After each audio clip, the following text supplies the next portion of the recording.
Kaget. Kaget. Kaget. Ya kaget.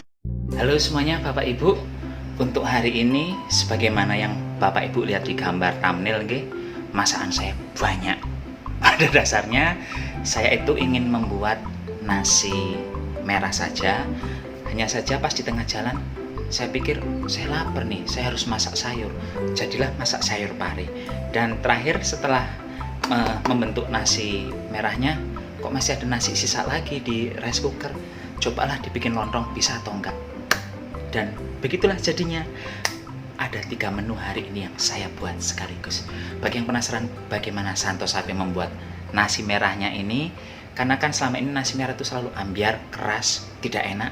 Nah, yang versi Santo Sapi buat lumayan enak. Bagi yang penasaran, yuk langsung OTW capcus saja nggih. Cus! Untuk memasak beras merah kali ini saya akan menggunakan takaran cangkir.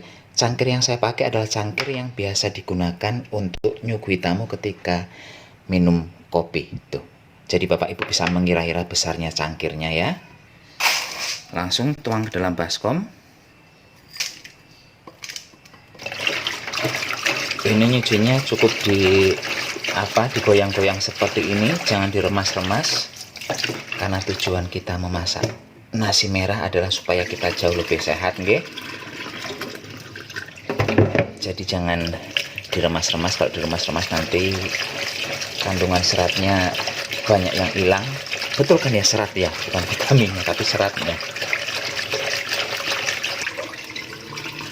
Kemudian beras masukkan ke dalam panci penanak nasi. Masukkan air ke dalam panci penanak nasi ini sebanyak 3,5 gelas, menggunakan gelas yang sama untuk menakar beras tadi ya. 2, 3,5. Sekarang ini akan saya biarkan selama setengah jam direndam seperti ini. Sambil menunggu berasnya direndam, sekarang saya akan masak pare saja dulu. Susahnya. Ini pare segini harganya tahu berapa? Rp5.000, 5.292 tuh harganya. Sekilonya di Batam ini lagi 14.700 pare, lagi mahal. Tapi yang lebih mahal lagi tuh terong ungu yang kemarin seperti saya masak itu, sekarang di Batam lagi 20.000 sekilonya. Iyalah, menceng-menceng. Ini dibelah 2. Kita buang bijinya. Langsung saja ini saya iris. Mengirisnya saya agak tipis-tipis supaya tidak terlalu pahit. Sebenarnya kalau untuk cantik-cantikan itu cantik yang agak tebal, sekitar setengah sentian. Tapi dampaknya rasa pahitnya masih cukup terasa kalau yang agak tebal. Saya taburi garam. Agak banyak saya menaburinya, sekitar 3 sendok teh. Kemudian ratakan. Setelah garamnya rata, kita sisihkan dulu ini. Dan sekarang saya akan menyiapkan bumbu untuk sayur parenya. Ini saya menggunakan bawang merah agak banyak, bawang putih 3 siung, lengkuas, kemudian cabai hijau. Saya tidak menggunakan cabai rawit, hanya cabai hijau. Kemudian ada kincung atau kecombrang. Ini semuanya akan saya iris-iris. Dan sambil mengiris bumbu-bumbu ini, Bapak Ibu bisa merebus air. Kita nanti membutuhkan air panas untuk menjarangi si pare. Menjarangi itu bahasa Indonesianya apa? Menjarangi lah mungkin ya. Untuk menyiram parenya dengan air panas seperti itu. Cabenya juga saya iris serong seperti ini. Banyak banget cabai hijaunya ya. Iya, mumpung murah. Sekilo cuma 20.000 kalau nggak salah kemarin sore. Lengkuasnya juga saya iris.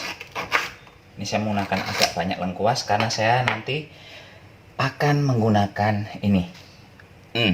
Saya akan menambahkan ikan asin, jadi alasan saya menggunakan lengkuas banyak ya supaya mengurangi rasa amisnya nggih. Plus menggunakan kincung, karena kincung ini atau kecombrang juga selain harum bisa mengurangi aroma amis dari si ikannya. Setelah 5 menit saya taburi garam dan saya tinggal untuk ngiris-ngiris bumbu tadi. Sekarang parinya sudah lumayan lemes. Ini kita remas-remas, nggak usah terlalu kuat, karena dengan lembut saja meremasnya, airnya sudah bisa keluar ya. Ini bedanya ketika pare diberi garam langsung diremas dan dibiarkan sebentar. Ini tidak perlu keras meremasnya, airnya sudah keluar dan tekstur si parinya tidak hancur.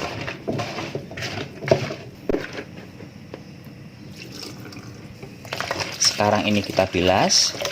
Milasnya jangan hanya sekali 2 kali Pak Bu ya, karena kan saya menggunakan garam yang banyak, jadi harus berulang kali.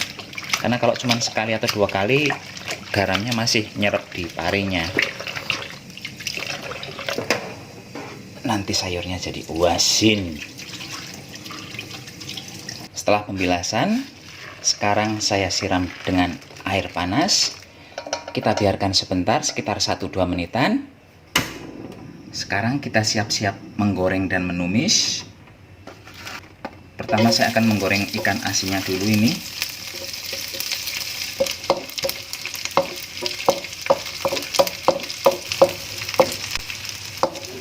Kalau udah matang langsung diangkat.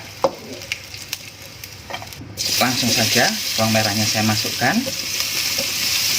Ini apinya besaran.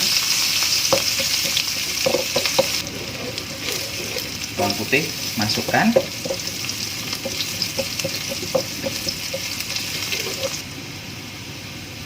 Lengkuas. Untuk masakan kali ini saya tidak akan menambahkan garam dulu, karena di awal tadi kan minyaknya sudah digunakan untuk menggoreng ikan asin. Jadi saya rasa garamnya sudah cukup. Masukkan cabai hijau.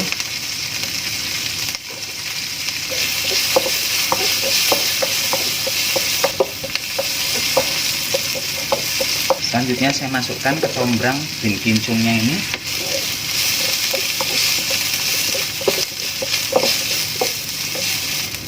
Saya tambahkan saus tiram.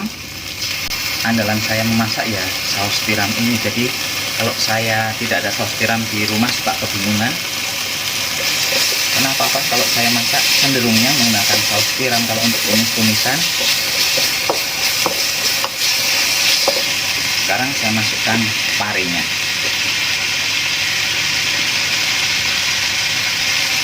Jadi parinya tadi setelah direndam dengan air panas, ditiriskan, kemudian disiram lagi dengan air dingin, terus diperas Pak Bu ya. Harus diperas, karena kalau nggak diperas nanti airnya gobios-gobios masuk ke dalam sayur, sayurnya jadi rasanya kembung, nggak enak.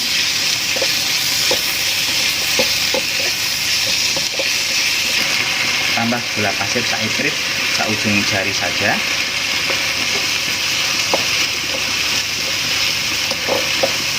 Ini parinya sudah matang, langsung matikan apinya, masukkan ikan asin. Nah, ini betul-betul sudah selesai.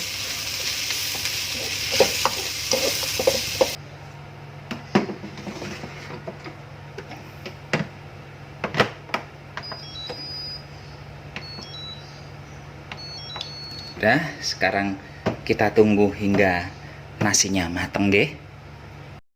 Dan ini nasinya sudah mateng. Tuh, waktunya sudah menunjukkan 00, artinya ini baru saja mateng.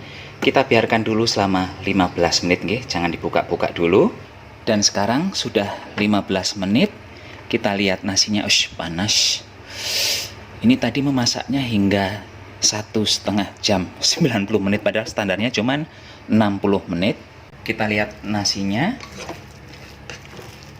lembek, nasinya lembek. Dan ini akan saya biarkan sekitar 5 menitan lagi nggih, karena masih sedikit berair. Bapak Ibu, ini 20 menit kemudian dari nasinya matang tadi nggih, atau 5 menit setelah saya buka pertama. Kita lihat nasinya seperti apa. Tuh, nasinya seperti ini, lembek dan pas dipencet-pencet tuh nggak keras lagi. Baik-baik saja sih kalau nasinya, hanya saja ini teksturnya memang betul-betul lembek tuh seperti ini. Jadi kalau Bapak Ibu ingin mencoba membuat resep nasi merah yang lembek nggak keras, mungkin bisa ikuti cara saya tuh seperti ini hasilnya. Sekarang ini akan saya coba masukkan ke dalam mangkok, bisa dicetak atau tidak. Hasilnya seperti ini tuh Bapak Ibu, hasilnya seperti ini. Dan sekarang saya di rice cooker masih ada nasi merah yang belum dipakai, itu akan saya coba bikin lontong instan, bisa atau tidak nggih. Kita coba dulu. Ini nasi merahnya, saya masukkan minyak goreng.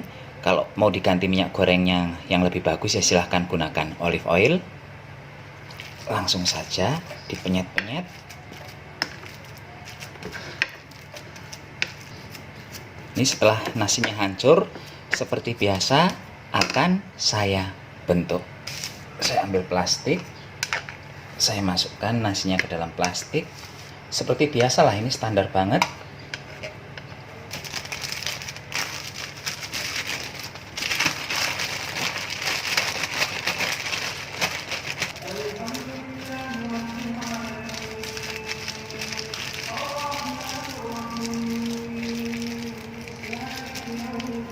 Dan sekarang ini dikencengkan ujung-ujungnya,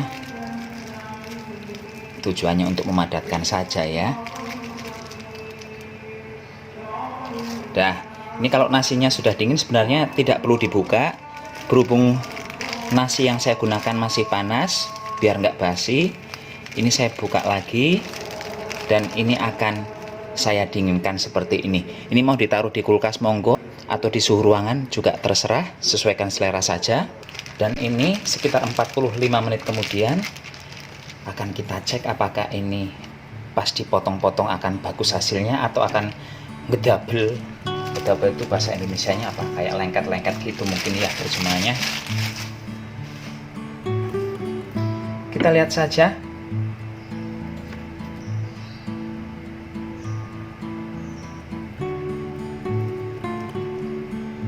Hasilnya seperti ini Bapak Ibu, nggak bagus-bagus amat, tapi untuk ukuran dengan beras merah ini sudah sangat oke. Tuh hasilnya seperti ini. Kalau mau dicoba silahkan di rumah dicoba nggih. Ini pas di gini-gini kan juga nggak ambiar juga tuh. Oke saja. Ini dia menu saya hari ini Bapak Ibu, banyak banget nggih, padahal niat awalnya cuma masak si beras merah ini. Tuh beras merah jadinya seperti ini, kemudian diuprek-uprek jadi lontong, lontongnya seperti ini, dan yang terakhir ini bonusnya sayur pare versi tidak pahit. Tuh lumayan cantik nggih.